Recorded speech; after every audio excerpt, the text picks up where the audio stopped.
Police एहलकार को देखें।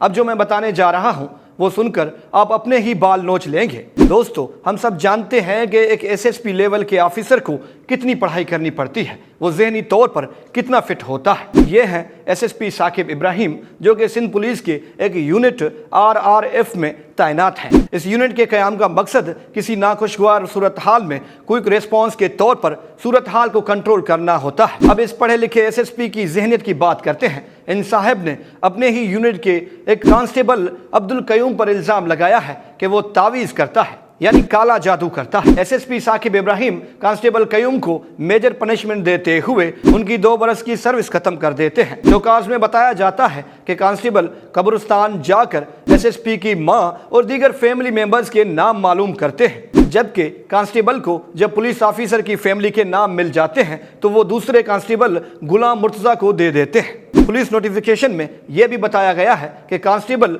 SSP से गैर कानूनी काम करवाने के लिए तावीज़ों का सहारा लेते हैं। मतलब एसएसपी काले जादू और तावीज़ात के आगे बेबस हो जाते हैं। इस मामले के बाद पुलिस के आला अफसरान की मीटिंग होती है, जहां उसी कांस्टेबल को पेश किया जाता है, लेकिन उनके जवाबात से कोई मुतमईन ही नहीं होता और फिर एक कांस्टेबल को सजा सुनाई जाती है। गोडकी के रिहायशी कांस्टेबल मिन्नतें करते रहते हैं कि वो इन कामों में मुल्लवस नहीं है, लेकिन एसएसपी के जहन में ये बात घर कर जाती है कि तावीज़ात उनके घर को बर्बाद कर रहे हैं। एसएसपी की जब ये खबर ब्रेक होती है, लोग सर पकड़ कर बैठ जाते हैं। इतने पढ़े लिखे ऑफिसर भी इन बातों पर यकीन रखते हैं, तो फिर उन लोगों का क्या जो भोंडे बाबाओं की बातों में आकर अपना सब कुछ बर्बाद कर देते हैं।